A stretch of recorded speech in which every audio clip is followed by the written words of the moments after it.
was that they didn't need a goddamn COO. I mean, they didn't need anybody that was, they needed just Jeff to be able to do what he did, surround himself with great management. And that's what he did. And he had the courage to go ahead alone.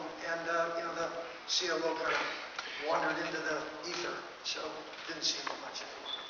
You mentioned Sergey and Larry, and then you talk about Jeff Bezos. You look at Steve Jobs and Apple.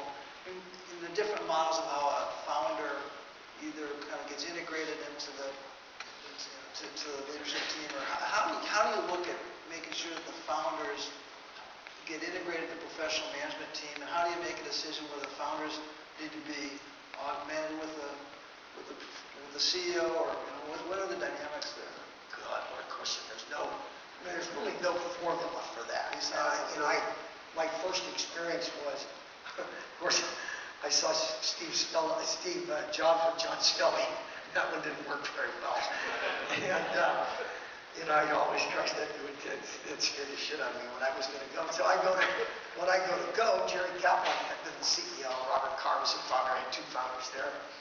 Oh my God, that just worked out great. And Jerry was really very happy to step back. He stepped back from his operating role, became chairman of the board, and we just hit it off great. I mean, he was really spent a lot of time with the external side, raising money, we needed a lot of money. And but on the day-to-day management of the company, he let me do that. And when the opportunity came to go to Intuit, I thought, oh my goodness, I'm 1 for 1. I should be happy with that. But again, Scott Cook, it worked out perfectly. And we're still close. We're still on the board together. Just with them this afternoon. Each one of those, we needed to get the founder to be part of the management team. And they needed to sit in the management team meetings on Monday mornings or whenever the hell they had the meetings. We had the meetings and sit there and reflect as a peer, participate as a peer. I always say when you go to a management team meeting, you don't wear your functional hat. You put your company hat on. And everybody in that room has to think about the best outcome for the company.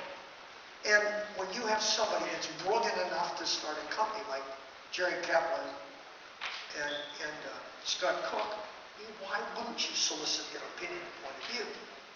I've watched Mark Andreessen be a founder only. I was on the board at Netscape, and I was on the board at the second company, OddCloud, and Opsware with Harvard. I wasn't the CEO at the time, but God, the insight that they provide in a management team meeting, board meeting, whatever, is incredible. Eric Schmidt really makes sure that Larry and Sergey participate regularly in the management team meetings. And their views about how the company should evolve, their ideas of what technology projects should be worked on, are incredibly insightful. And Eric always, never does anything without soliciting their input. Ultimately, Eric has to make decisions. But, boy, I've seen so many times when heady CEOs walk in and feel like because a question would come from a founder, they're being undermined. And somebody would say, well, geez, I don't think we ought to do it that way. There's so many things that you do in the privacy of your room. Say, look, here's what I want your point of view on this. If I don't like it, what am I going to do? Ultimately, I've got to make the decision if I'm the CEO. Boy, I want your opinion. And I would say more of the problems have been because the CEOs have tried to make period and just really want to be kind of macho men and show that they're really in charge, that the founders don't get roles in companies. Mike McHugh at Tell Me, it was a terrific experience for him. He ran the technology, operating side, sales, when we brought in John Lamakia.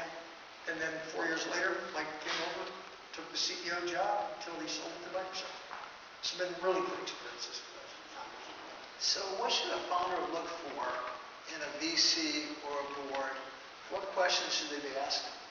Oh man, I don't know that they ought to be asking questions of the venture capitalists. They ought to be asking questions of the current and previous entrepreneurs.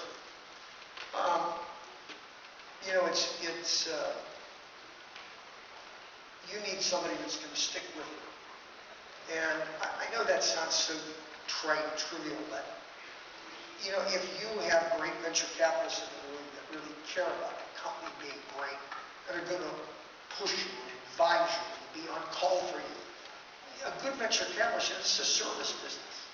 I mean, they should be available 24/7. And if they're not, you know, if they're going to walk into a board meeting and see somebody, you know, once a month or every 6 weeks or once a quarter, doesn't do any good. They need to understand what the problems are and try to help you solve them. Part of their role is to try to guide this company toward a good outcome. There's nobody can tell me that you can't find that out with previous entrepreneurs. Venture capital firms today are getting too big. So they lose some of that, you know, the will of a group that sits around on a Monday morning in a tight meeting and decides what they want. A venture capital firm decides what their dynamic should be, and you know how well they are and how they can share with each other.